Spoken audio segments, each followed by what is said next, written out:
where that button was. Live stream. Hello, everyone. I think we are live. Welcome to Creating the Future's Integrity Team meeting for October of 2024. I'm Hilda Gottlieb with Creating the Future, and I'm really glad you all are here. Let's start out by just sharing who you are, where you are. A land acknowledgement is especially important today in the US. It is Indigenous Peoples Day, formerly known as Columbus Day. Let's not even unpack that. That would be our whole meeting today, unpacking that. But it's good to have you all with us and just share something that's meaningful in your life. Who wants to start?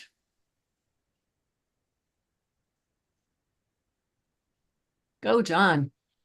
Good morning. I am John Epps. I am in Southern California on the land unceded by the Yamava Nation. I am excited to be here today just because whenever we get together, just good things happen in my head. So I just like being around this group of people.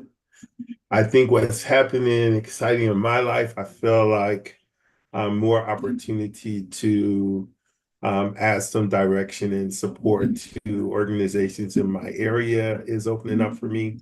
And so I'm excited about that and looking forward to it.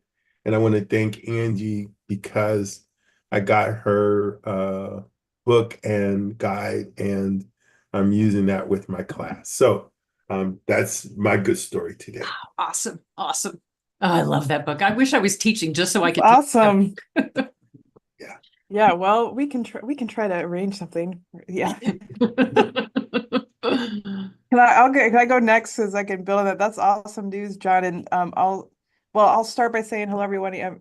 Hello everyone. I'm in Hartford, Connecticut, which is also the land of the Eastern Pequot, Golden Hill, Paugussett, Lenape, the Mashantucket, Pequot, Mohegan, Nipmuc, and Scotticoke. It's a lot of tribes have been in this area and a lot of history. And I also want to give my, I guess, exciting news that the next edition of that book is coming out soon, Hildy, too, hopefully in the next month-ish, before the Arnova conference happens. So there's a second edition to that Reframing Nonprofits book, and Hildy has a chapter in it. And we also actually, John, you got I think I sent you the updated instructor manual for the new Yes, ma'am. as well. So there's some really awesome new chapters in there, and I'm really excited about having that come out soon. Oh, yeah. And now I'm excited. Who wants to go next? I can go. So I am Justin Pollock in Washington, D.C., and land upon which the Natachkink tribe flourished and lived. And my exciting news is just 3 days ago, my daughter, who is a senior, accepted a scholarship and offer to row at Michigan State. So that's the first time I've ever been through anything like that. And so that's kind of cool. Oh, that's wonderful. That's wonderful. Congratulations. Hey. To her, not me. I didn't really do anything. So share our congratulations with her. And I wouldn't say you didn't do anything. I see what an enthusiastic rowing dad you are. Yeah. Who else? What's going on? I'll go next. I'm Jess. I am in Buffalo, New York, which is the area where Onondaga, Haudenosaunee, and this is a new one that I'd learned, Wenro Ronan, have lived or currently live too. And a meaningful piece is my next door neighbor had started using food pantries over the summer because she and her family were struggling with money over the summer. And what I've learned is that she's been any of the food that she gets that she doesn't either use or need, she hands out to other neighbors on our street. So that's really lovely. That's really lovely. It's awesome. Thank you. Carl, what's going on in your world? Hi everyone, I'm Carl Wilding. I'm not in the US, as you can probably tell by my accent. I'm in the UK, about 20 miles north of London. So I'm afraid I don't have a land acknowledgement, other than perhaps to acknowledge that maybe some of my ancestors were, well, they were taking lands away from people, I think is probably the nicest thing that I can say about it. Um, the reason I was going last, LD, is that I've been trying to rack my brains about what can I say that's on a point with what everyone else has said about awesome, and I'm not sure I can, other than maybe just to sort of say I'm. It's a relatively new term. We're still only a few weeks into the new academic year, and I'm sort of teaching. I mean, this is still relatively sort of new to me. And I just want to say how much I enjoy it and how invigorating it is to sort of have people come and share their ideas and sort of their thinking and have conversations about where are we going in terms of the sector. And I, not that I'm suggesting anyone else on here thinks like this, but it amazes me how some of my academic colleagues don't like teaching. They just want to do research, and it's the most fulfilling thing. It is. It is. That is awesome. That is really awesome. Dimitri, I will hand over the mic. Yeah, that's okay. Hello, everyone. Welcome to all the wonderful people who are here today. I am Dimitri Petropoulos, located in very sunny, very hot Tucson, Arizona. We've had like many days into what would have been a normally fall that feels more like summer. So it's an interesting place that is the unceded lands of the Tohono O'odham and the Pascua Yaqui peoples. The thing, so I'm excited about two things. One, I've been working on the back end of a podcast that Hildy is going to be doing.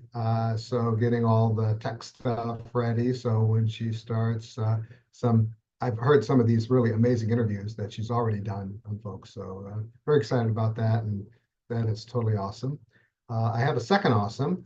And the second awesome is my I would say comfort around the world as it's been crazy. Spinning out of control. Yeah, delayed. So it is my new little grandkids. Hopefully you guys can see this.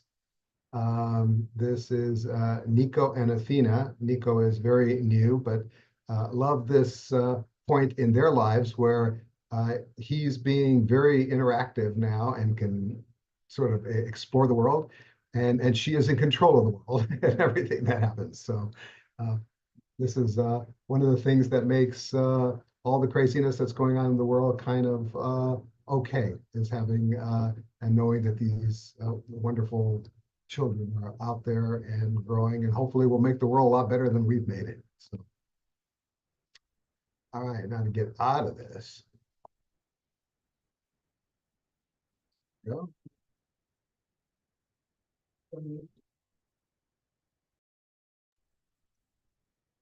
We have all the machinations of our being in the same room, except Dimitri's got his head in the clouds today. So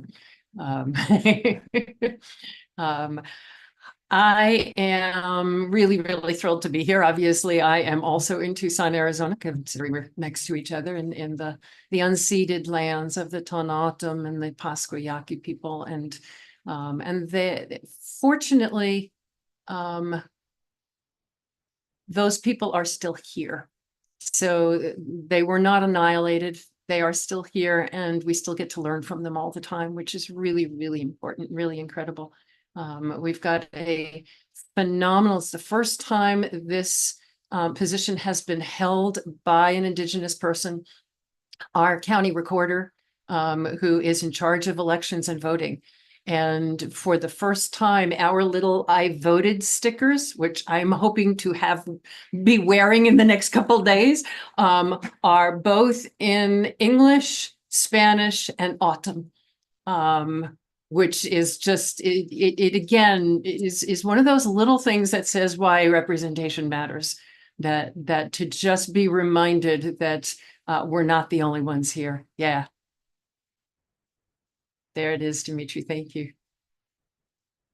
I have many things that are meaningful in my life right now. I am desperately waiting for summer to be over. When Dimitri says it's been hotter than normal, it's been 102, 104. A week ago, it was 108 in October. Carl, we're talking 40, 41 in October. Yeah, yeah. So I am like, for the first time, the mornings have been cool enough to walk. Yeah, yeah. So just as others are experiencing climate change in different ways, we're experiencing it here. I from what I understand, normally we have about 60 days out of the year that are over 100, and we've had over 100 days that are over 100. So anybody wants to argue it's not real, come live with us for a little bit. I'm so excited about this podcast, and I'll be sharing more of it as it gets up and running. We are hoping to launch it on the 29th or 30th of this month. And in the olden days, I had a podcast back in from 2010 to 2014. And I interviewed people from all over the world asking the same question, which is basically what creates change? And we talk about this so much in this group here that when it comes to learning about social change, it is a lot easier to learn how to raise money and manage your board than it is to learn actually what creates change. And so talking to experts and on the ground people, community organizers, academics, I mean, just a huge range, historians of when you see change happening, what's creating change. And so I'm really excited about this. This is part of the legacy that we want to leave. We want to leave a library of all of these interviews as part of everything that we're leaving when we're done. We really felt that it was important, rather than just having the ones from 2014, to update it, because it's amazing that 2014 was 10 years ago, to update it with new interviews. So I'm just really very excited. And the other thing I'm excited about is Dimitri and I are going to take a vacation. We are heading back to back east. We will be, my brother is having a birthday, and so fortunately he's not watching this because I'm a surprise for him. And he is in Hoboken, New Jersey. My best friend growing up is in Connecticut, and Dimitri and I are going to get to see Angie in Connecticut, which we're very excited about. So yeah, that's coming up. But things around here are very, very busy and really exciting. So I'm glad you all are here today. I'm also really, really grateful, and John, you are part of this grateful. I'm grateful to you and Shadow for the notes that you all provide. It's so interesting because, Dimitri and I have been doing this podcast, and we're looking at transcripts, and we're looking at the AI does transcripts and does notes and stuff. And I'm looking and I'm going, you know what? There is something about having a human create these notes. And as I was, I've been looking at, like I said, I've been looking at all these transcripts and all this stuff that's generated by AI, and it's made me more appreciative of the stuff that you, John, and Shadow are doing. So thank you for that. It's been our pleasure. Thank you. It's very cool. And especially being as I was reading through Shadow's notes this morning and getting ready.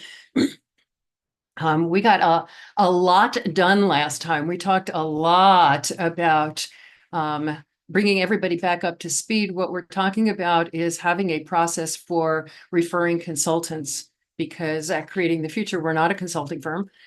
We get requests from folks for, could you facilitate our group? Could you do some training for our group? And we've had a very ad hoc, makes it sound even more official than it is, approach to referring folks.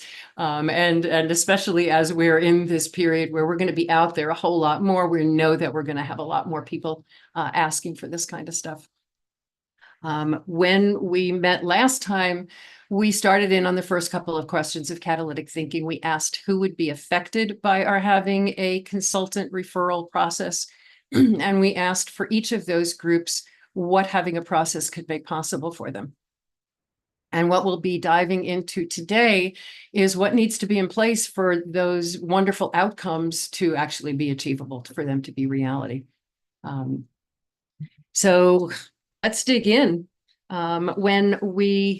And for anybody that is watching, or for you all who are on the screen here, if you haven't had a chance to take a look at the notes that Shadow put together, they are online in our blog, maybe one or two back from the top one. When we talked about who would be affected, we named obviously the consultants who are going to be referred, obviously the people who are asking for consultants, and obviously creating the future as the referring entity. But we also talked about the communities who will be served by those clients, as well as the educational community, as we sort of put it, faculty working in various capacities, whether it's at universities or other educational settings, that might be referring. They don't see themselves as consultants, but they may be somebody that we would want to refer work to. When we started digging into what this could make possible, what I thought we might do today is just go group by group and look at what we said having a process could make possible for them, and just look at, for consultants, for instance, what do they need to know in order to achieve that potential? What do they need to feel, et cetera, and then go to the next group and the next group. So let's start with consultants. What we said was that having a referral process, a referral system, would provide some credibility to those consultants if they were on that list. Ongoing educational opportunities, obviously a revenue generator for anyone who is getting referred and gets a gig from that. But the one that really resonated with me deeply was making clear the relationship and expectations. So if our process is clarifying the relationship and expectations, is in some way providing, ensuring revenue to that person, bringing them credibility and ongoing educational opportunities, but especially making clear the relationship and expectations. When it comes to those expectations, what do those consultants need to know? What do they need to know and understand in terms of the expectations? And maybe that has to do more with talking first about creating the future and what are our expectations. But I think that's probably the most important, is if this is really a relationship between creating the future, we're sort of the go-between between the prospective client and the consultants. We would have expectations of the people that we refer.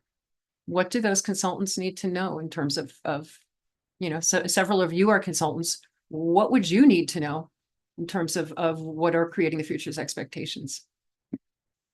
Well, I think, as so many of these conversations circle back, since we are so foundationally built on the values and what those values look like in action, I think that's one of the clear sets of expectations, is that people feel comfortable and confident understanding what it means to actually behave in alignment with the values.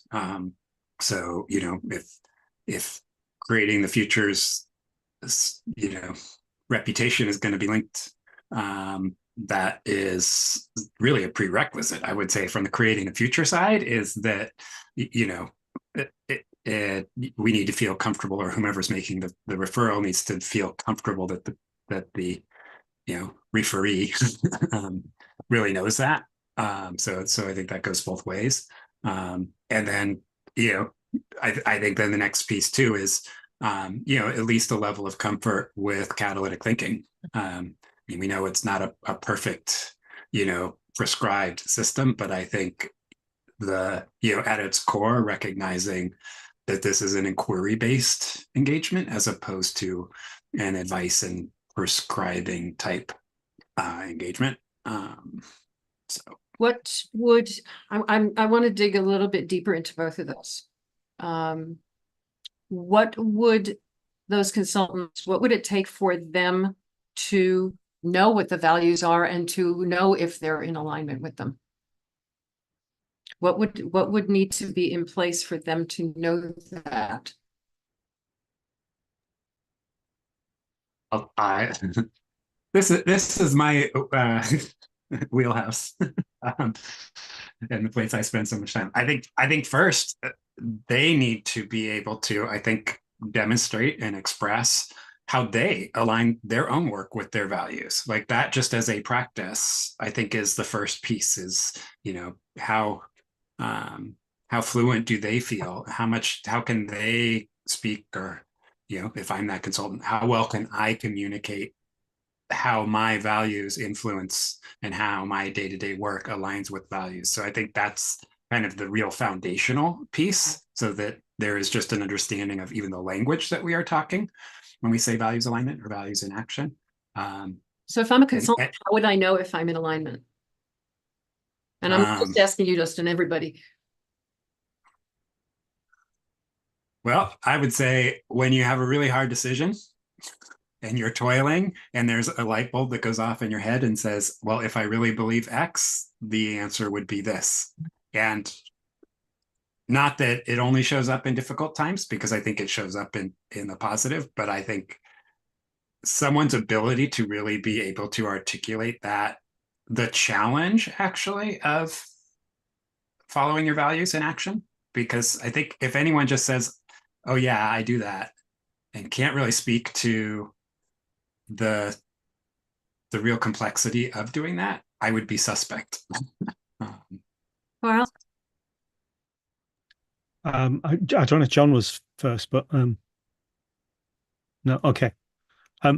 So in terms of then following on from Justin, and I agree with everything that he just said, my sense would be that our expectation is that they should know what our values are, i.e. they should have read our values and ideally thought about them a little bit, because I don't think we can just expect someone to sort of guess what our values are or sort of know what. So maybe there is an expectation upon us to have some sort of onboarding process for any consultants that we are going to refer people to. I've got a couple of other thoughts as well, but they're not about values, so I'll shut up for now. Hold on to them though. Don't lose them. John? And I wanted to let Carl go first, so thank you, Carl. But what I was thinking also, I just helped organization hire a new executive director. It's the third time I've helped this organization, second time I've helped this organization. No, third time, I'm sorry. And one of the things I think was really important was to do a little bit of prospecting on their background and get some referral stuff.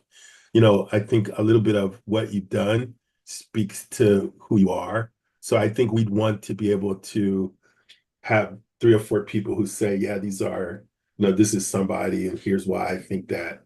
But I think a little bit of that idea that previous work may be a good indicator of potential future actions. I think that would be really important, because if they got people saying good things about them, then that's good. That's good for us. And if they got people who are not so happy, then not so good for them. Yeah. Yeah, Dimitri. Participation in our very open processes. Just to, are you really interested in this? And I think that can also, by virtue of that, reflect the values, that this is where you want to spend your time and energy. Yes. Sorry, at the risk of maybe like going back or repeating something, but I really liked what Justin said about kind of like the complexity. I like the idea of like ethical dilemma, or some kind of like where you have something clashing or you had to really think through, because like he mentioned, and I know like comes up a lot, this is not there's not like a one pathway to any, like we have a frame, it's a workflow, it's like we kind of go in and out of things when doing this work with people, so or with ourselves. So like being able to talk through, think through when there might be clashing, when there that ability I think is so important because none of what we do is clean and clear and linear when we're talking about working with people and people being affected, right? Like I'm a social worker, right? So we think about like systems and how there's all these people in a system of so many different systems and you can just keep spreading it out, right? So I really think that being able to work through those like kinds yeah, it's so important for this. Huge. Yeah. Yeah. I like the framing of ethical dilemmas. You know, one of the things that's interesting whenever I have these kinds of conversations is that it's so almost reflexive for us to come back to how will we as the organization know if a consultant is walking the talk or is familiar with catalytic thinking and et cetera. It's very reflexive for us to ask, how will we find out? You know, we have an application or we ask them this question or whatever. The consultant who's being referred. And how will I know? Because if I'm coming to a group, I don't know. I think my values are aligned, but how will I know? I think I understand catalytic thinking, but how am I sure of that? Putting ourselves in the mindset of the consultant who wants to be on the list, let's say. How will I know? What would I see in myself that lets me know that I'm aligned with creating the future's values? And yes, absolutely, they would. I love the fact that we can have an onboarding process and help them see the values, know what our values are. But if I'm coming in, I've been through a couple of classes at Creating the Future. I've taken all of the online classes. I think this is me, but I'm a little nervous. I don't know. How will I know?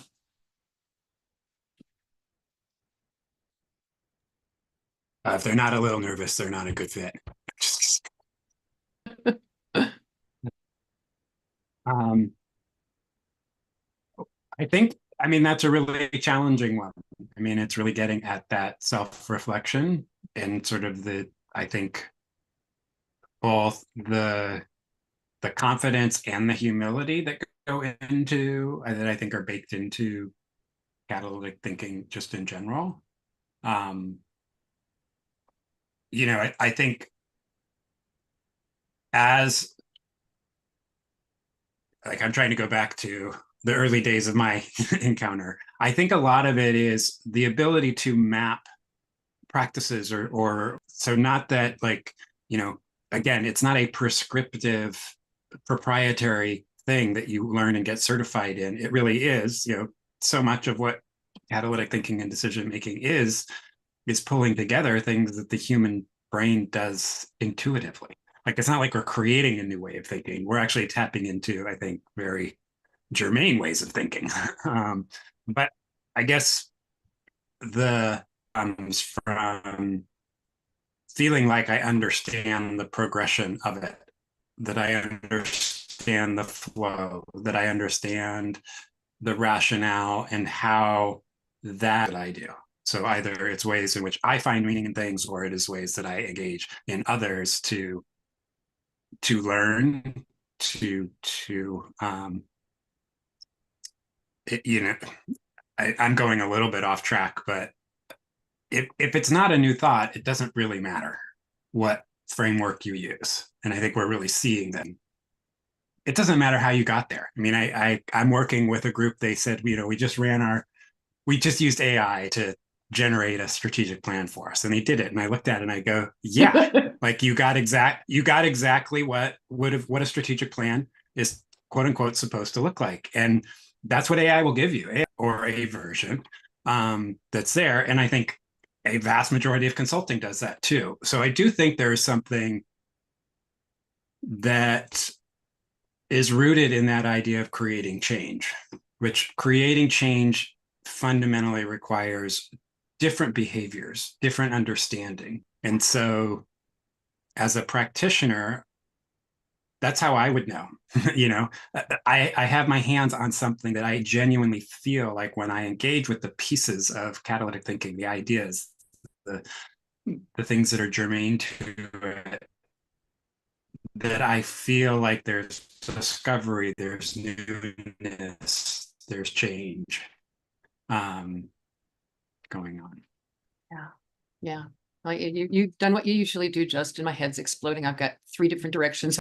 So I would be on a peer hotline, peer counseling hotline. And it was like part academic, part like you're actually like in a student organization, student group, like on a hotline, right? So we had actually took classes. So the first semester was just learning how to be on the hotline, but a big portion of it was understanding active listening and moving through all the parts of active listening. And we just had to do it over and over, role playing over and over and over again with just different like with our group.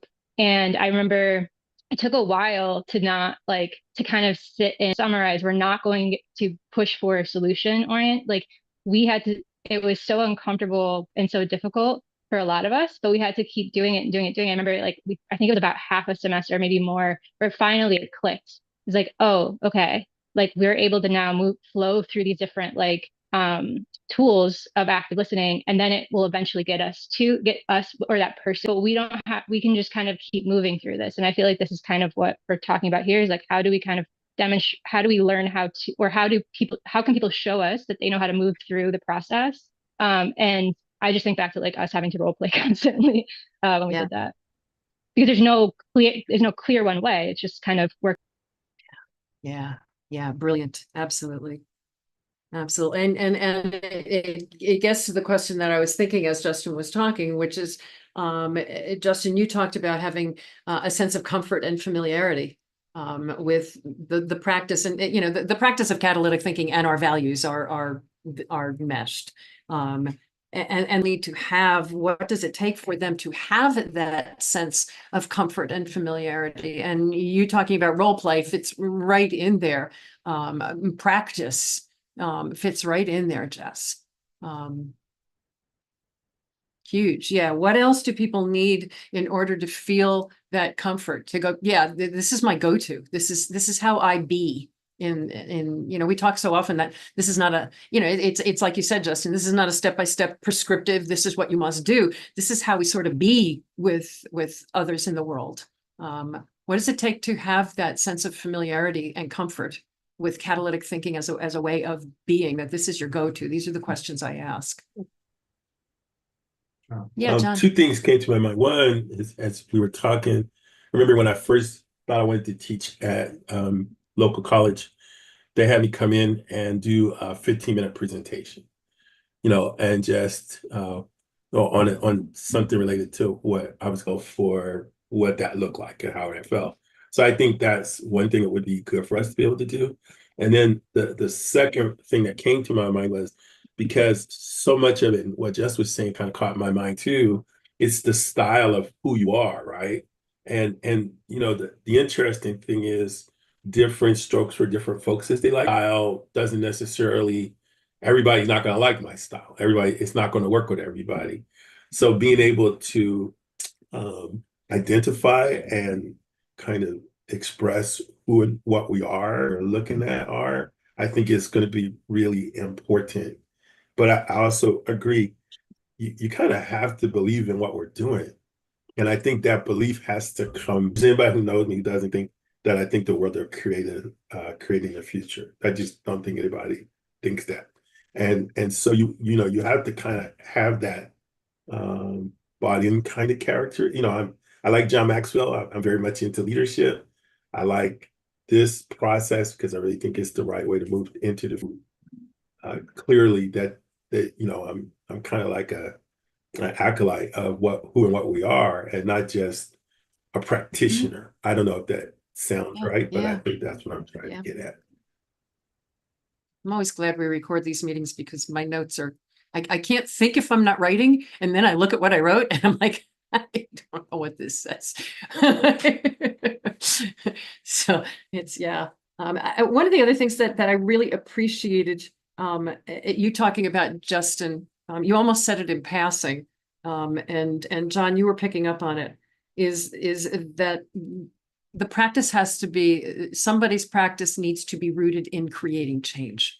And what catalytic thinking does is it focuses us on the change being out in community.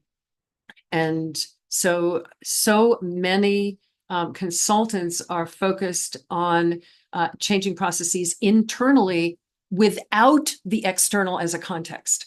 So yeah, we're focusing on, somebody needs help with their board, they need help with whatever. You're going to focus on the internal stuff. But if the community is not the context of that, then that's a direct conflict with our values. And I don't actually know, I haven't looked at our values in a long time. I don't know if it's actually stated in our values, but that context of community is so important. And do I know as a consultant, what do I do to ensure that my client's perspective is rooted in community and rooted in creating change, rather than I'm fundraising for the purpose of fundraising and I just need to beat my goals from last year. Yeah, I remember decades ago when I was a consultant and people would say, in strategic planning, and it was before we were even calling it community impact planning, I would be very, very upfront and say, I'm telling you, I have a bias. And my bias is that you all create change in the community. And that's my bias. And so I'm struck by that. And that is something that somebody would know, I guess, about themselves. Is it explicit? Or is it just sort of implied? Well, of course, I do work with boards. Obviously, the reason is because I want to see change in the world. Or is it, no, when I work with boards, I am very explicit about focusing them on community. So I'm just struck by that context.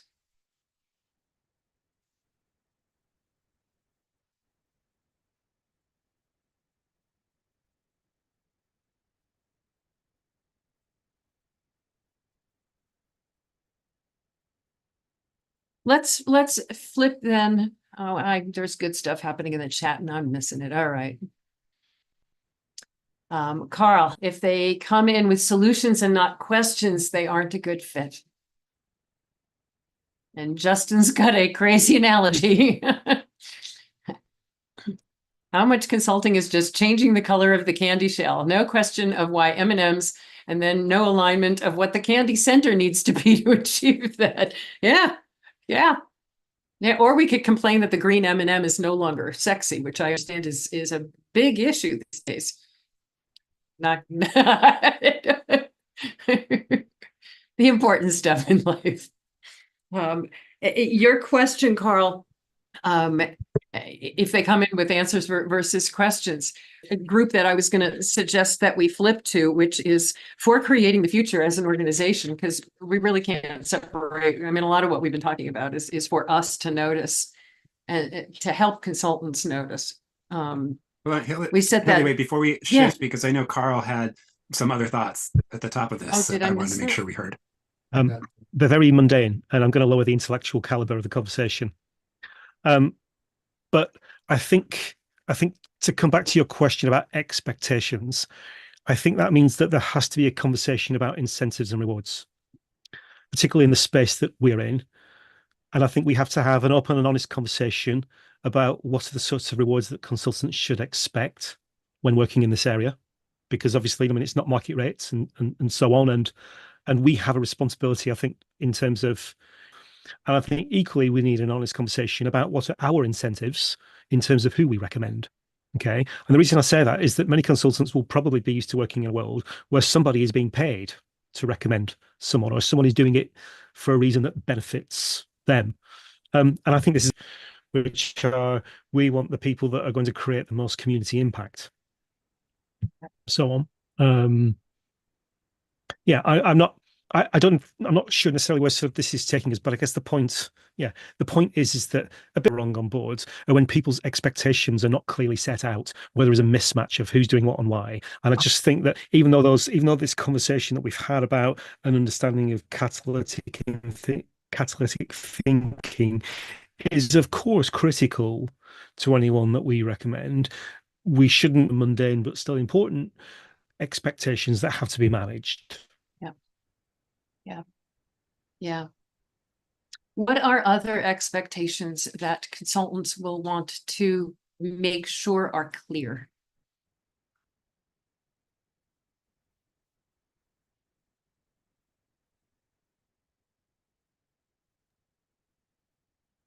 I mean, I don't know, this feels very like just again mundane, but like time, like right, like how much time you're expected to put into something, or what methods you're using to meet. It's kind of like that really practical logistical stuff that like you need to understand about what, I mean, if does a client want them in person, or does remote work? Is it a long-term project? Is it a one-time? But I also understand too, a lot of times like clients will request something, but they don't always, what they're requesting doesn't really it doesn't really seem to fit what they actually need. So sometimes it's like on our end to kind of determine or help them figure out like what's actually the best course of action to like manage some goal, practicalities of it. Well, that brought up just a whole, my brain just exploded again. I think that there, sorry, Hilda, I was gonna say, I think that there is that expectation that, creating the future steps away as a go-between. Mhm. Like that there's direct contact. And I think to get at some of the things that Jess is talking about in terms of, getting a sense of what the real understanding and scope is. I mean, I would hope that anyone who we engaged, I mean, that's core catalytic listening, right? But it actually makes me reflect back. I remember a program I was involved in where there was professional coaching as a part of it. And I couldn't told, we had a slate of coaches, and I told people, I said, talk, and so I think, again, this is getting into some of the technicalities of it, but one is I would think for creating the future, we wouldn't want to do sort of just the one-to-one match, that we would actually, in the ideal, be able to say, here are a couple of people you may want to talk to that are there. And I think that also speaks to kind of what Carl was saying in terms of what's the role of creating the future in the relationship building. And then I think, as a consultant coming into creating the future, recognizing that part of the process, like, because that, not that I'm in competition with others, but I'm in consideration with others. And so I should expect that. I should expect that whomever is talking to me is actually talking to more people, because I might be able, but then someone else might do the same thing. And it's almost like I want people, I said, like, have you talked to like 2 other people? Because, I want you to have their ideas and their approach next to mine, because any one of us could sound really flowery and great until you hear us next to somebody else. Yeah, a couple of thoughts, and then Carl, you mentioned the time commitment, Jess, and I'm thinking again, if we're the go-between, that's the time commitment is going to be about the consulting gig, but the time commitment piece to me is, we talked last time a little bit about the fact that creating the future, when we were looking at faculty development, we went from a qualifications model to a preparation model, where we will prepare people to teach. And if they're like, you know what, I already know this stuff, then they've self-selected out. So a preparation model, and I'm thinking the same thing in terms of time commitment, when it comes to what is our process, and how long does that take for me to become an approved consultant or whatever, to get on the list. So I think the time commitment goes in both of those directions. The other thought that's occurring to me, Justin, as you're talking, is, do we have somewhere, on the website or whatever, that is who come to us asking about consultants? Here's what to expect from a consultant. Here's what Here's how to work with consultants. Here's, just some real basics of talk to two or three people. Don't just go with one, et cetera. But it's making me think about the kinds of support we're talking about. Support for the consultants. Is there also support that we might think about for the people asking for? Carl, and then Dimitri. You sort of made my point for me. I was just going to say, as a consultant, I'd want to know that I was part of a community, because I think that this is challenging work where we are all finding a, and I think I think I would want a sense that there were people that I could talk to. Yeah. Dimitri. Justin, you early on talked about a client who presented a strategic plan that AI had generated.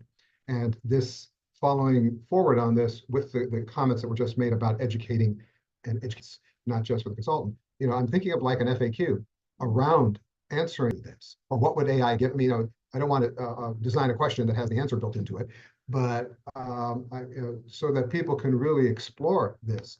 We're in a time right now where AI is everywhere. AI is doing everything.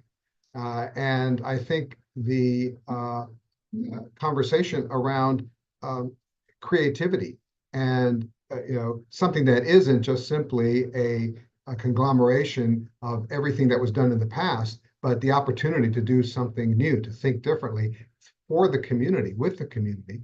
I think that's really revolutionary in this time right now to think like that, because because I'm in the tech world a lot. I'm just bombarded with all of the stuff that AI can do, and so it's really amazing, what it can do. But it can't do what you were talking about, Justin, which is anything that it doesn't already know. So it has to go back and research all the other strategic plans. Well, this is a strategic plan. This is what it looks like, as opposed to what might creatively come out of a conversation with the community that no one ever thought of. Yeah. Yeah. A couple more things that came up or came to mind is what happens to feedback from the client's end, like whether they give it to us as a consultant or giving it to Creating the Future, like where does that go? How is that lived? Or who wants it? Who wants to receive that feedback? And what is done with it if it's when it's received? I've lost it, so if I think about it, it will be back.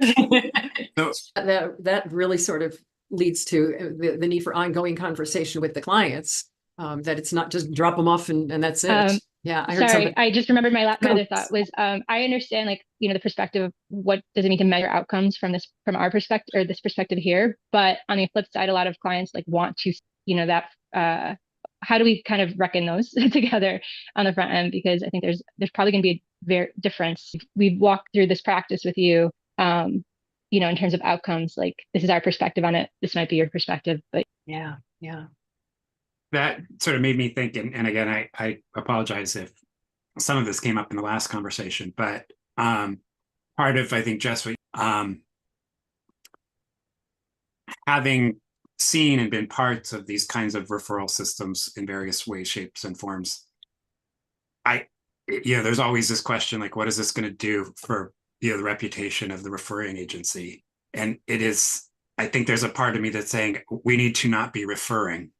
We need to be connecting. There is framing this, because really Creating the Future should have no responsibility. Just like we say the board shouldn't be making decisions, the Creating the Future should have no responsibility for the nature of the engagement between the person who gets referred and the organization. I think just like we talk about the imperative to instruct, I think some of what people are talking about in terms of what needs to be done for the hey, we're putting there for you to do your due diligence. And I think some of that is potentially framing even some of this to say, here's someone who we know is a practitioner or who, uses catalytic thinking, area that you are of interest in, and maybe here's 3 or 4, and then really prepping them to say, how we can communicate. Part of this is we don't want to be the proxy. We don't want to be the go-between, because that is actually not healthy in what we're trying. I mean, I know there's a lot of values embedded in that, but I kind of feel like, while yes, we want to know from a more meta standpoint, like what does the engagement of catalytic thinking around these, or how that's working. I think to Jess's point, like, is this working, or are we actually all full of crap, and maybe it doesn't work. Like, I do think that piece, but I think like figuring out how we shape this with the conditions that don't put creating the future on the hook for the engagement outcome, because it's not creating the future's responsibility, nor are we claiming sort of that, or we would want to claim that. And a lot of times it's propriety and control issues of the intermediary that's there. But I also think as a crutch, like we don't have to do our due diligence because somebody said, and I don't know. I've gotten really bad plumbers because someone said they were a good plumber and they were a friend of mine. And they said, oh, you said it was a good plumber. You had a good experience. I brought him in and it was crap. Like, wait, this is my home. This is my situation. This is my issue. And how do I build the relationship with the person I'm actually partnering with in doing this, not the relationship I have with, I'll stop now. No, I'm really grateful for that. Really, really, really grateful for that. You reminded me, Dimitri and I were actually reminiscing about this the other day. There was a time right before COVID, I think, that we were thinking about selling this house, and eventually made the decision not to, but we wanted to talk to a couple of different real estate agents, and we don't know real estate. And so we talked to somebody who said, oh, in terms of older homes, you got to talk to, I don't remember what her name was. She sat down and was absolutely offensive to us. Like didn't just offend our sensibilities, like directly said things that were offending us as we sat there. And Dimitri and I, it was everything we could do to try and figure out how do we get this woman out of our house, like now. And eventually called my friend back, just in terms of the plumber. called my, not a fit. She went, oh yeah, she's horrible. So every once in a while, you got to figure out, is it just somebody who lives on your street, or is it? But yeah. Yeah, I'm really loving the thought of the delineation between referring and connecting. And what does that mean? We want to know about somebody that we are connecting, because we still want to know, do they align with our values? Do they align with catalytic thinking? Are they experienced in catalytic thinking? And as I was thinking before, in terms of our having some materials on the site that say, if you're, and it could be the page that's got the connection / referral system on it, whatever, that says, if you're looking for a consultant, here's some questions that you want to consider as you're thinking about, just some resources. As we're talking about this, I'm thinking about what is the follow-up? And by follow-up, I mean, and this is an expectation in creating the future. If we are an experiment, if we are doing demonstrations, this, I think, continues past this organization per se, in that, how did that engagement work out? Was it effective? What was the impact of catalytic thinking through that person on that entity, organization, and person? It would be nice to have the feedback in order to be able to provide that to other consultants, other people who are referred, and other organizations to address what you were talking about, Justin, is the bad plumber. Better Business Bureau is, in theory, and it doesn't work that well, but in theory, how do we as an organization, an entity who is asking for your help, how do you know that you have someone who's been referred, other than just having a list of referrals, referring names? So yes, there's a list of referring names, but here's some track record on these people, or more importantly, here's some outcomes that may or may not impact, happen in your circumstance, in your organization.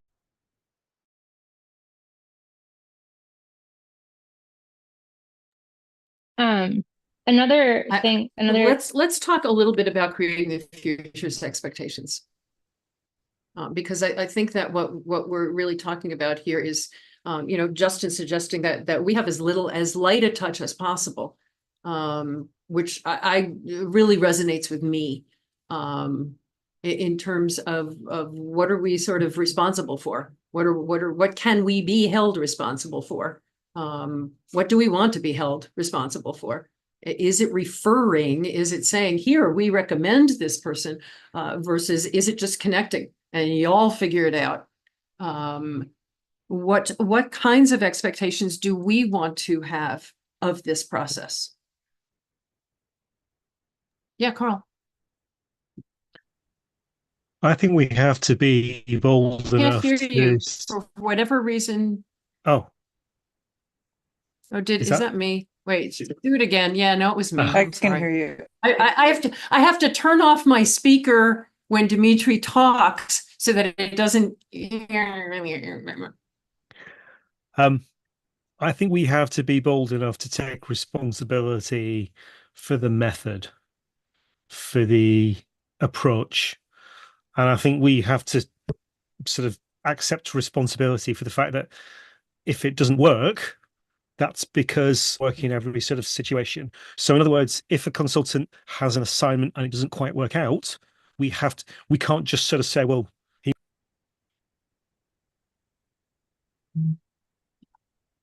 What other expectations do we want to have?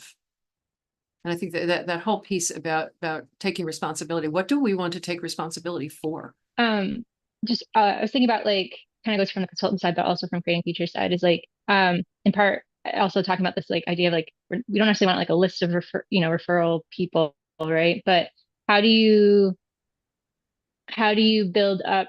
I mean, does creating features want to, like, I'm assuming you want to kind of have all these people who are practiced and have the confidence in leading groups and organizations and such. How do you ensure there's like opportunity, or do you ensure that there's opportunity for people to do this? Because if you're kind of vetting or giving this like, hey, this person had this consultant that has been has worked with this amount of clients and had these outcomes, then it starts to kind of like create this thing, right? You're creating like space between people who've been doing it versus newcomers who also want to practice this, So how is there space for like opportunities for people to get in and really practice this as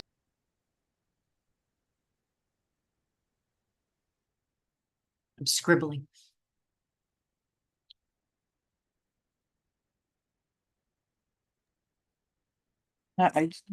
Yeah, what you're bringing up. Sorry to Go, interrupt. Auntie. I I'm was sorry. just thinking of building on that. I mean, I was just thinking, I don't like the term quality control, but I think it connects to what Carl was saying and what Jess is saying is that we want to be accountable for ensuring that the people that are connect and approaches have some like background training, and there might be different levels at which people are maybe more experienced or newer, and some kind of clear transparency around that, and some kind of, I don't know, seal of approval or something that says, this person's, had this kind of gone through this or had this many years experience or so on, so that we're making these connections. It's really just transparent about those items, I think, in some way. Yeah. And in my mind, it comes back to are we qualifying people or are we preparing them? If we're qualifying them, we want to get, 3 referrals and if we're preparing them, the thought that was occurring to me as you were talking, Jess, is having, and you also, Carl, mentioned in terms of having community around you. Do we have an ongoing community of practice, which we've already got 1 or 2 of them, and are thinking about building 1 or 2 more in the new year. Do we have a community of practice specifically for, with the banner of, if you think you want to be a consultant who is part of our network, be part of this. And part of the preparation is that you are part of it, where you are role playing, as Jess was suggesting, where you are, okay, we've got an issue this week. Let's start with this. And what are the questions that you would ask? So that folks are feeling prepared, and again, can self-select out. This isn't for me. And that might be too much. We might, come up with that's just an idea.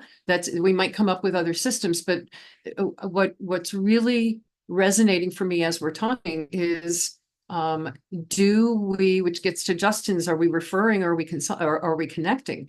Do we want to qualify people? What does that mean if we're qualifying versus preparing them and the to the best that we can and just being a connecting?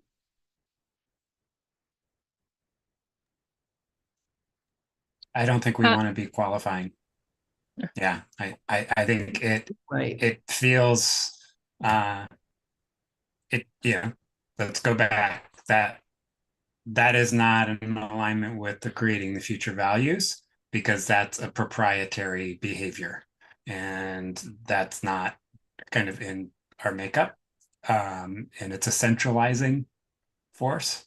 Hildy, as you were talking about, when we went through the initial sort of strategic alignment conversation, one of the things we talked about was people having more places to practice and connect with others to do this. So I don't, because as we were talking, I was going, wait, this is like, we're talking about adding work. We're talking about adding structure that's centralized, that's not modeling the network. And I think it's going back to that commitment to create places where people who are curious have a place to practice and engage and be with others who are doing it and experimenting with it and catalytic thinking. They are then a natural breeding ground for people who want to flag themselves as, yes, I would be interested in, receiving referrals practice. And then I think, that builds up kind of the database of who's curious. And then, I don't think it is unrealistic to put forward a description of the kind of work that they do and how they do it. Like, it shouldn't be on creating the future, but to say, yes, okay, well, if you feel comfortable and confident working with others and being aligned with him in the hat, and yeah, there is some formality of information that we ask people, whether it's just a statement or, it can be very open-ended, but saying partner connect with you, not through us. That we can point them to say, hey, I think Justin works in this space. You might want to go read his narrative, or John's narrative. Yeah. Carl. That was very eloquent, Justin. Thank you. The way I was thinking about it is that the challenge of once you start to sort of do things like recommend people is that we are essentially productizing this. We are making it sort of, we potentially lead people to think that you can just buy a widget and it will work. And I think what I really like about the way Justin described it then is that the message that we want to send to people is that this is an emergent process, and the consultant who comes to you is someone who's going to guarantee that it will work. Because that's just not how strategic planning in our sector works. It's, as you say, community impact planning instead. When we last met, I sort of said this, and sorry if I'm repeating myself, but just more practically, once you start recommending people, at that point, then you have to deal with the recourse if it does go wrong. And so then you're getting into things like having insurance and all that sort of stuff. And I don't know, that's not us. It's not only not us, and I like the fact that Justin, you're talking about structure, or not needing a structure. That if we were to do the qualifying side, the recommending side, that is setting up structures. We're aiming at dismantling all of our structures in the next several years. So the last thing we want to do is build lots of structures. It's one of the reasons that I really wanted us to have this conversation, and I'm grateful for it over the past couple of meetings, because it's real easy to go down that rabbit hole of this is the way you do it. And that's always about building structures and building control and building, it becomes, as you mentioned, Dimitri, very proprietary, and it really does not feel like us, especially if what we're talking about is not being here 2-3 years from now. Yeah, Justin. So what happens when we just reframe this as, what does it take for someone to make a referral to someone else? Because I'm thinking, one is what you're talking about, Hildy, which is, okay, if the structure of creating a future sort of, slowly dissipates, and we have a network, then we really are starting to talk about people referring people, not creating the future referring people. And I think about my own experience where I get approached by someone and either it's a fit and I don't have the capacity and they're saying, well, do you know somebody? It's not a fit. Or it's an area that I'm not interested in. I think so.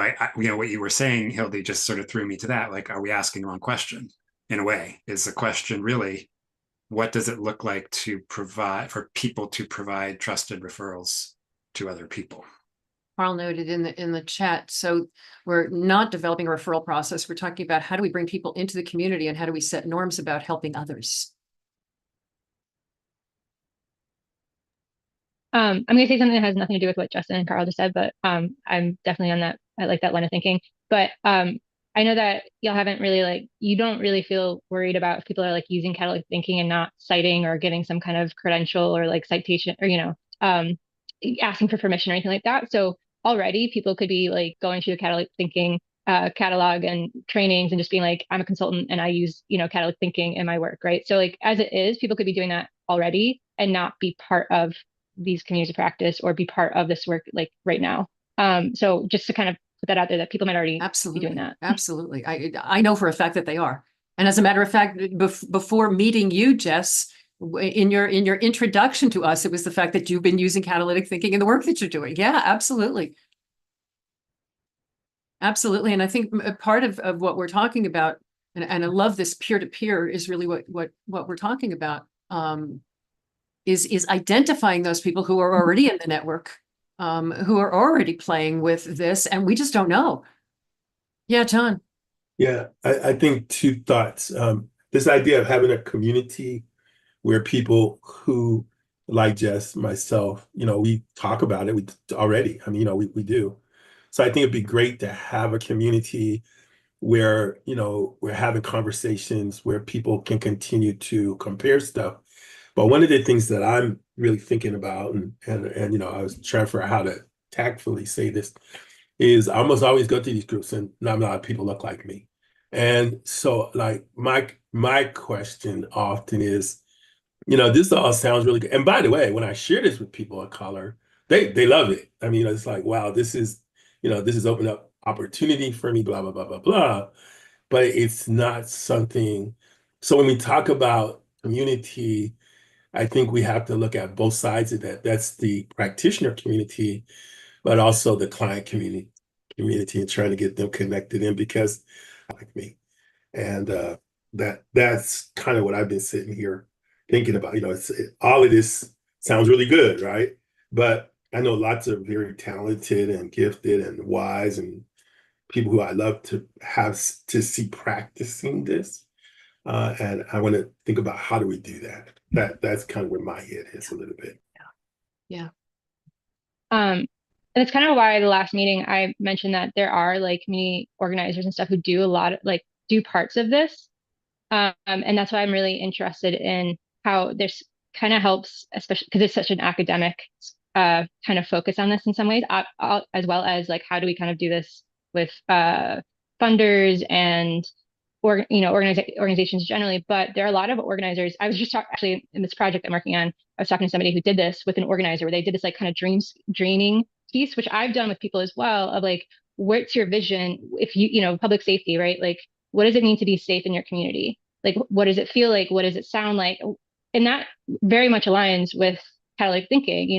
You're already there. How did you get there? I learned that well before I found catalytic thinking. And that is done in a lot of Black and brown spaces and a lot of groups that have really want to highlight what you said, John, because I absolutely feel that there are people doing parts of this. They don't have the whole background, the science and stuff that you bring into it, Hildy. And there's also not always a connection with those kind of more higher institutions as well. But people are doing this on a regular basis, and it makes sense because of the same reasons why you've outlined very well in this framework. Yeah, absolutely. Absolutely. It's one of the reasons that well, it's another part of one of the reasons why I wanted us to be talking about this is with a small pool of people because we haven't invited, we haven't said, hey, consultants, if you're doing this, come, we want to talk. We haven't done that. What I wind up doing when somebody sends us a note saying, can you help us with whatever, is I just keep going to the same 3 or 4 people because they're the same 3 or 4 people who are on the list. That's not helpful. That's not expanding. That's not casting the wider net. That's not, it's all coming through Hildy, which is not a good thing. And it's very, very limited. It's very limited. And so a big part of what is arising here is casting that net more broadly, so that everybody feels like if they're hiring somebody, they're hiring somebody who is a fit in a lot of different ways. And frequently we get requests. We want a consultant of color. We want a consultant who has experience in this kind of Indigenous community. We want, I mean, so, you know, part of what as we're talking about, okay, what are creating the future's expectations, is that we have a net that includes anybody that somebody might want. So I'm a little bit, I guess, partly hung up on the fact that we're talking about consultants, because it seems like baked into consulting is this right relationship where you're purchasing someone's time to help you do something, right? So different than that, it seems to me. So I don't know fully what it means, but I think I'm getting hung up with, like, it's very hard for us to have, like, say, a portal of consultants without some kind of quality assurance there. But if we're talking about connecting people who have skills, right, about to help with certain things that may or may not be purchased. I mean, like, I'll give you time for this if you give me time for that, trading different ways that that can be engaged in particular, as we were just talking about, there's people already doing this work in a lot of different contexts that don't probably necessarily think of themselves as consultants either. Like, I guess, yeah, I don't know, maybe we need to think about the language that we're using around that, perhaps.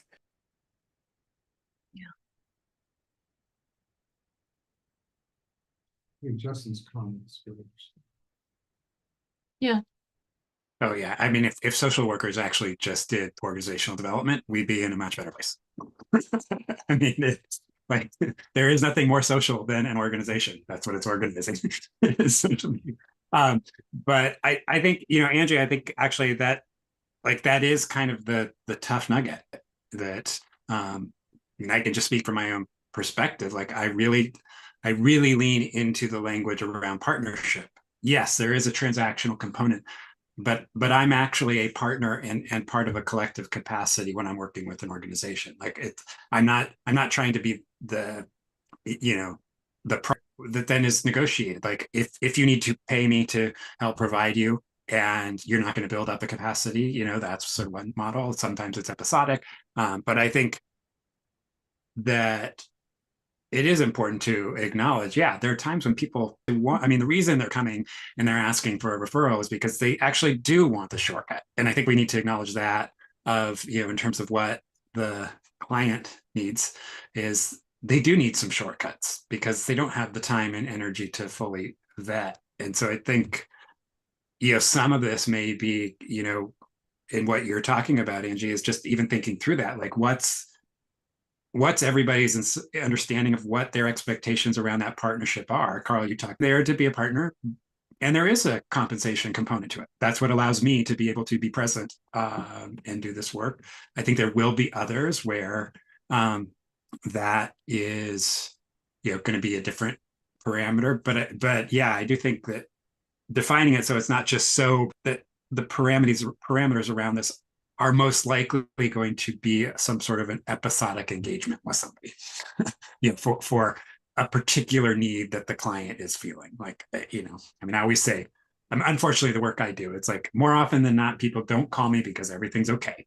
So there's already anxiety and forward with when they get to me.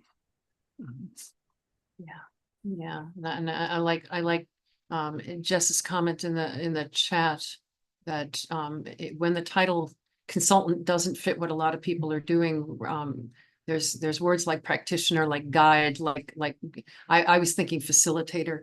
And a lot of people, when they're getting hold of us, frequently what they're asking for is somebody to facilitate or somebody to do a workshop. Those are the two that we get a lot. And I'm really liking the sort of the old as simple as it needs to be, yet no simpler. There's something here about, because all of us, the problem with getting a whole bunch of smart people in the room is all of us could get an absolute A in making anything more complicated. I think we're all really, really good at you give me 10 minutes, I can make anything more complicated. But I think stripping this down to what is as simple as possible and no simpler than that. And simple being that role of connector and saying, I don't know if they're good. I know that they say that they have experience in catalytic thinking. They're part of our community of practice, let's say, if that happens. And that's it. And you do your due diligence and make sure that you talk to 3 or 4 people. And I mean, I think that there's something here about making this as simple as possible. I don't know what simple would include, but I think it's probably easier to ask, what can we exclude from that? And there's something about checking somebody's qualifications and checking the referrals and checking on, that's the stuff we want the client to do. It might be, do you have referrals? Do you have people that you will be able to send a client to? Could be a checkbox. Yes, I do. But I'm just wondering how much of what we're talking about we can strip off to still provide what we want to provide, which is we want to have a process for connecting the people who want facilitation and training to the people who can do it. And what is at the essence of that? What has to happen? I think what we're talking about is a lot of it would be nices, but what are the must-haves? What are the absolute must-haves? And maybe it's time to be talking then in our last time together here about the clients. So the prospective clients, again, one of the lines that came up in absolutely everybody that we were talking about is clear expectations.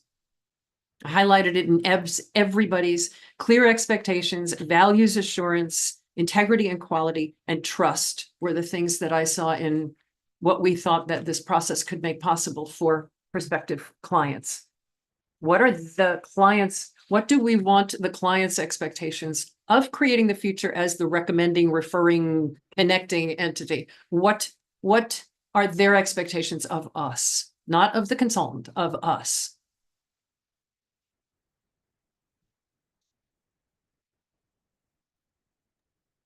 I mean, just real off the bat, it's like just some kind of follow-up or follow-through on something, right? Like something happens if they reach out. But I guess not to make this complicated, but like, what does that mean if creating the future is intended to like break down all the structures, right, in the next few years? Like, what does that mean?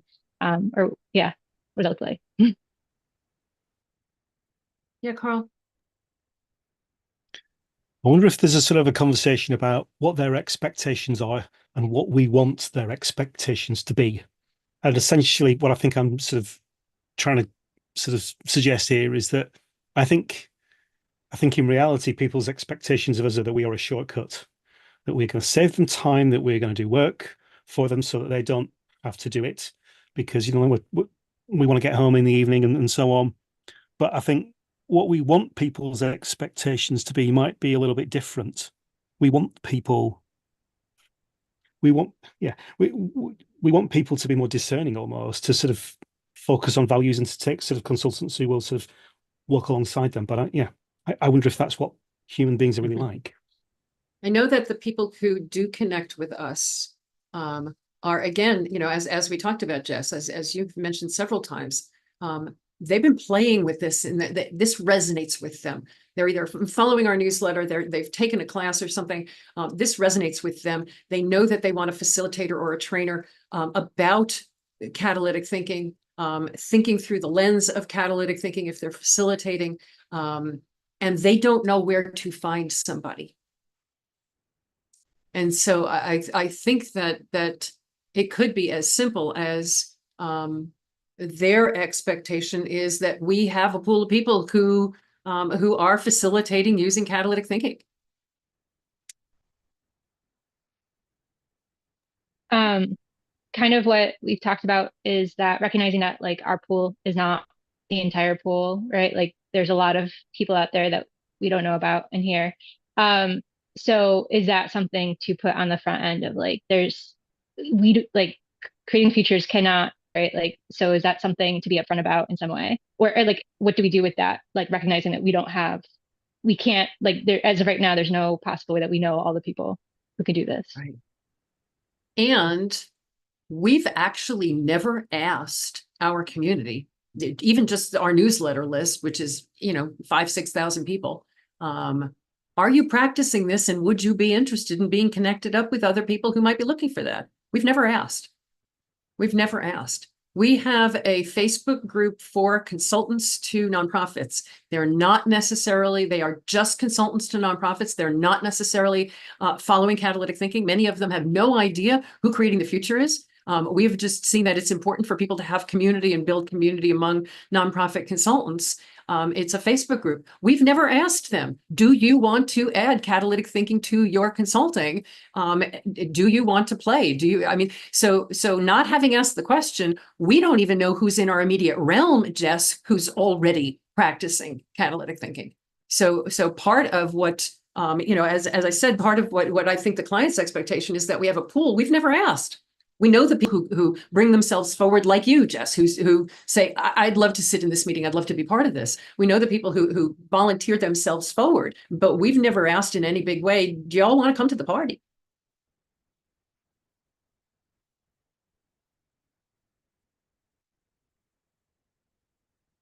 And it could be as simple as that. I mean, when we're talking about, how simple is it? Okay, here's a list of people who say they're practicing catalytic thinking. We offer them the opportunity to be part of a community practice, so that they feel that sense of community and support, because I think, several of you have mentioned community. And one of the things that was mentioned last time in what a process can make possible for the consultants is ongoing educational opportunities. And so, I'm wondering if it is as simple as that. Those folks just, get themselves on a list, and we ask them, what kinds of things do you want to consult in? And we give that list to whomever. Are you doing work online? Are you only doing work in person? I mean, some of the real, like, basic logistical questions, so that if somebody says, can they come to Australia? We know that it's not the person who only wants to work online or only wants to work in their tiny little town in Michigan. What's bubbling for you guys? This might be like a completely ridiculous thing to ask, but why? Okay, so you have somebody who reaches out who's like, we're looking for a consultant, a trainer, somebody to like help with this, right? Why is it that? Not why. I think why is not the right word to use, but just go with me here.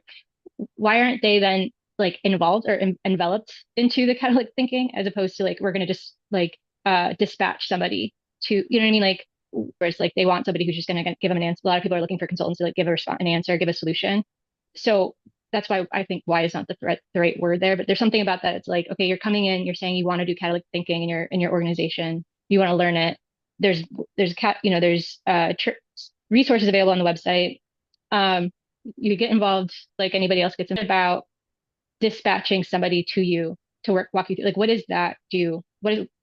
That's where I'm at, is like, there's a difference there, obviously, right? But like, yeah, why aren't they involved too? I don't know. That's I think the result of the consulting industrial complex. They've been conditioned just to, not develop the capacity internally, but to actually just, go get it somewhere. And I think that it's a for-profit mentality where there are nonprofits that don't have actually the resources, A, to engage that person, and B, actually the time and capacity and flex to internally develop. So it's kind of a catch-22, which is why I think there's so much anxiety, is because they have this inkling of, I want that, but now I have no idea how to actually get that. You know, I do think going back to really grounding ourselves in, yeah, what's the reality that they're going through when they're asking for this. And I mean, they ask for it and they don't even understand what they're asking for. And then when you start to explain what's involved, they kind of, it's like you're in the headlights, like, wait, you're actually asking, key to this is you're actually going to do the work. I'm just facilitating it. But I think, yeah, I think there is something that we need to acknowledge, that it is people who are looking for oftentimes the quick piece. There is, the person is not always representative of the culture and nature of the organization, particularly around this. I mean, I think I might be batting 1,000. Quite clear that it's not been an organization-wide decision to engage in this kind of work, that it is somebody who says, I like this, I want to do this. And then it is oil and water in so many instances. And I mean, that's a whole nother level. That's just the referral. It's too much to put on anyone in creating the future to have to do that kind of vetting. And like, actually, that's how you're going to know whether a client or whether a consultant or a practitioner actually is good at this, is they're going to be able to engage someone in talking through what the reality of doing it is. And the person asking for the engagement's got to trust that person. They can't trust the referral, because, like I said, I honestly, maybe I'm batting. It is rare that particularly someone new who I'm engaging with understands what I'm even talking about. And every time there is a moment where it is like, well, are we going to continue or not? Because it's not what you expected. Like, are you in or are you out? One of some of the words that have come up in this conversation repeatedly is comfort and confidence. And I think that when, in my experience, people who have been watching and learning and taking our classes, there is this leap that they still don't. Why in our newsletter we're constantly, just try this one question. Just play with a question. You don't have to look at everything. Just try one tiny little question. There is someone who has been introducing this into their classes. They teach at a university level, has been introducing this into their classes, has been in correspondence with us pretty much every time we have a newsletter. This is really resonating with me. I invited this person to a meeting that we've got coming up in the next couple of weeks, and they said, I don't think I'm qualified. And the eventual upshot of it was, you have been taking our classes, you've been listening, but there's that sort of leap of personal confidence of, the result was they're eventually saying, I think I'll attend the meeting because I need to put my toe in at some point. And so I think that frequently, and to Justin's point, we have so ingrained culturally that if you need something, you go get it outside. That is the business mentality. You get a consultant, you get an expert. What we're talking, and you may need somebody who understands the nuances of the law related to boards and governance. You may need somebody who actually understands the nuances of a particular funding mechanism. But what we're talking about here is really just facilitating group interaction towards a community-focused goal. And we don't make that distinction. We in the nonprofit world don't make that distinction. We make the distinction of, if we need something, we have to go out and get it. We don't have the skills internally. Yeah, it is 10 minutes till the hour. I'm going to encourage all of us. This has been an intense conversation and I've deeply appreciated it. Let's take a deep breath in and out.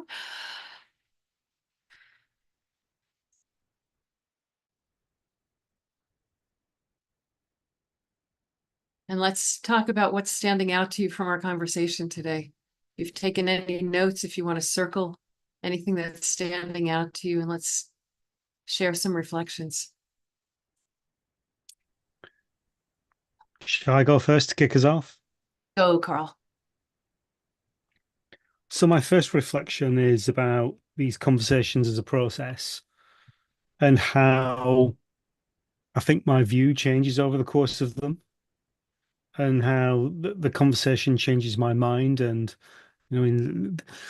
there is a sort of there's something there, isn't there, about the nature of what we do in terms of asking questions.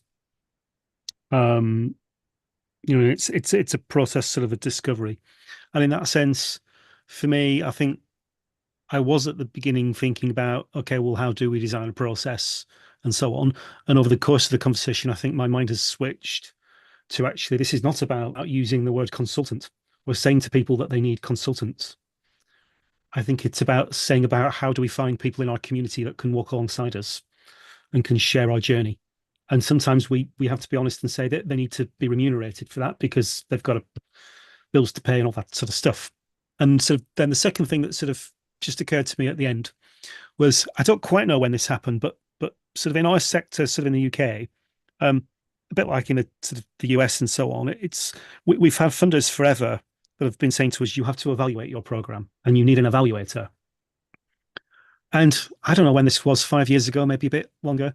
The language chink, just talking about you need to do monitoring and evaluation. And instead, we started to talk about learning. And now what you see is that organizations some of the better organizations, some of the better grant makers, they've stopped advertising for evaluators. And instead, they now advertise for learning partners. So this idea that we want someone to walk alongside us. And I think that's what we are talking about. Wow, thank you. It's a whole lot to think about in that. Well, I'll follow up because I think, Carl, you are hitting on, I mean, not only your own personal journey, but just how oftentimes these conversations force us to rethink the assumptions that we're holding. I mean, that's the beauty of catalytic thinking, really, at its core. And I think, yeah, and I think we know, Angie, I just really so appreciate you like putting that in space. Like, wait a second, because I think that does sort of indicate like, okay, like what are those underlying assumptions that we're making about what we're calling people and what a different way that organizations actually engage in this work, doing, having the capacity, as is so common with us, we're finding that we're having to actually redefine what's really at the heart of that this really action that can be, negotiated between those parties, and that the third part, this whole third party model.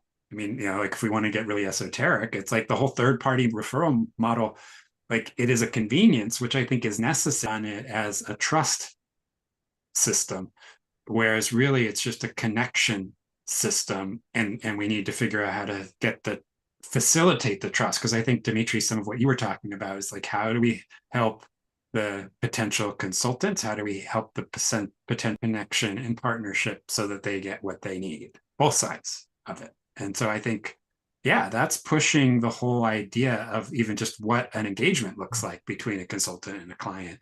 I mean, that in and of itself, as well as the potential role that Creating Future plays in building that trusted connection.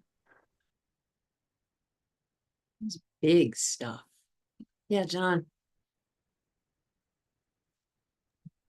I thought about two things, because what kind of prompted this is our conversation about what's going to happen when Creating the Future goes away in 2 years, and that kind of, but I don't really think it's about going away. I think there's transition taking place organizationally.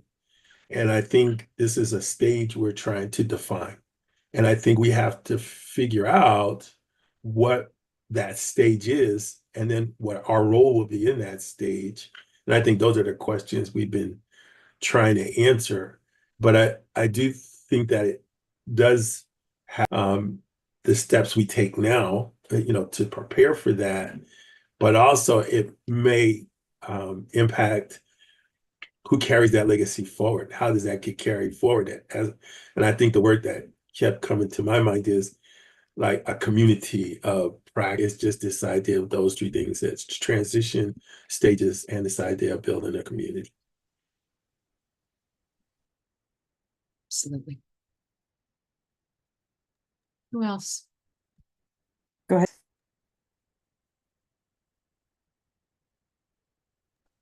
Can't hear you. I can't hear you.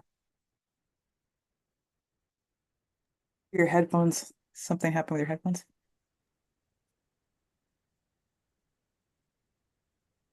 Can you hear me? Can everyone hear I me? can hear you, yeah. So This I'll is not me. Jess, I'll go, Jess, and then you can jump in once you're. So now I'm building on all that. I've been thinking about that with this work, as Justin talked about, it's oftentimes about people that want to do this work. I don't know why you want to use the term client work. Helping support them to do the work, to build the capacity to do the work right themselves, or like embed it in the organization. And that is not consulting as much as maybe it's something else, right? Like coaching or solidarity in some way. And so much, like, so many reasons. The reason we need so many consultants these days, it seems like, is because organizations don't want to invest in their own people being able to build that whole consulting system sort of creates a system of where organizations are anemic, right, to being able to do kind of this work and this change work. And so I guess all that's to say, like, how can we help create some kind of system of connecting that will help people find the community of people that can then support them in building that capacity. I was thinking as we were talking, like recently I had to get a mobile notary to come and do some paperwork for us. And because we're new to Connecticut, like we don't know anybody, we had to find somebody who could come here to my office because I had to have witnesses for our, it's all our estate planning and so on. And there was like a whole system of people saying, I can do this. Other people who've, made comments about their, how their connections were. This is not a perfect example, but I can imagine like there's some kind of other that enables all this kind of connecting to happen, but maybe not in such a customer kind of service oriented way. But anyway, that's all. I'm going to turn. We embed Craigslist into our website. There's some downsides maybe to that, but I like it. Oh, we can hear you, Jess. Good. Yeah, I mean, I am like kind of sitting with this discussion about creating referral processes in part started because you had people reaching out being like, we want this, right? But then we're kind of, our first inclinations are to respond to it in a way that's always been done, like the conventional, like, this is how people establish systems, referral, like this is how it's done generally. But trying to figure out how to think about this in a way that's like really makes sense and brings in the whole picture. And I had just watched the meeting that y'all had when you even came up with the idea of integrity board, and like that basically you kind of came back to like, wait, this seems like simple, we should have just known to do this already, but it just took so long of like unlearning and going through all these like ways of doing things that we're kind of just like conditioned to do, that to come back to like the initial have already been makes sense, but you have to kind of like siphon away all the layers of what's been put on to like what's been put onto this process, to a process, like even the word process, right, like is itself like a word that we just typically use. So and trying to like get through all of that, but at the same time you're trying to create your own kind of, not create your own language, but like use different language or expand your like think through or take on other like other ways of doing this. Because this is a very or multidisciplinary, or like you use all these different kind of concepts to come up with catalytic thinking, or to kind of present it as like, this is why it makes sense, right? So it sounds like that's what I'm just kind of sitting with in this conversation, is like we're trying to take away some of this language, but also we're kind of stuck with it because where we easily grasp onto, where our brains go, what our experiences have been. So it's just kind of like this like. Yeah. Vu loves to tell the story of the kindergartners that were told to draw a fish, that half the room was told, draw a fish, and they just drew all kinds of fish. And the other half the room was told to draw a fish. And here's an example of what a fish might look like. And everybody in that group drew that fish. And that really is so much of what you're talking about, Jess. Just that we start with where we are, where our heads are stuck in that cultural meme. And move beyond that. Jess, I really appreciate what you were saying. It ties in with what everyone is saying. Carl, I love how these conversations just, they get to like the destination that you weren't aware you were going to. We are suddenly here, and so much of it now makes sense that didn't before. A couple of other things. When Justin, you were talking about the consultant industrial complex and how people have an expectation of what they should do, what they should have. And I'm thinking about it in the context of health, that what we're sort of asking people is to take charge of their own health. that you don't need the expert at every point in your life to tell you, you need to do this, you need to do that, or I will do this for you, or I will do that for you. So I'm sort of thinking about this process in that context with the umbrella of what is our purpose? Our purpose is to make this ubiquitous. You know, it's not that we go away or that we stay or whatever, but the real purpose is that this process of catalytic thinking, and just I'll use the word process of catalytic thinking, these steps are what that's what we want, is we want people to be using this where we don't even know that they're using it. I mean, they don't tell us that they're using it. And so that's very different when you think about it in that context with that lens on. Yeah. And I know we're running late. I will very, very quickly share my two. First of all, I'm so grateful for the conversation and the fact that we're coming back to something that is much, much more simple, because like I said, we're really good at making things much more complicated. What you brought up for me, Jess, in your reflection, is that when we go through the questions of catalytic thinking, and we always start with the thing. So the thing, this case, the thing was creating a class for a group. I've seen this happen so many times at this point that I wish I could. It doesn't surprise me anymore, but it still elates me that, because what we do is we start with the thing and then we immediately ask what that thing will make possible. And what we're reverse engineering is not the thing, but the possibility. And it always takes us to a place that we didn't think we were going to go. And it's very, very frequently not the thing. That because what is this? What we aim at is this. We aim at the thing because it's what we know. And when we reach for what we really want and we create the conditions for that, it so frequently isn't the thing that we thought it was. It is something else, because we're actually aiming at what we really want rather than some representation or means to the end. What we're actually aiming at is the ends and not the means to the end. And the thing is always just the means to the end. And that's why I think it feeling so good that no, it doesn't have to be complicated. It can be very, very simple. And it can be about our values, our building network, building community, and making, as you said, Dimitri, making sure that these questions are ubiquitous, that they are everywhere. And that doesn't happen by our being the centralized referral agency. Thank you all. This has been energizing and much, much to think about. Much to think about. Deeply appreciate all of you. We will not see you in November. Dimitri and I will be traveling, enjoying friends and family.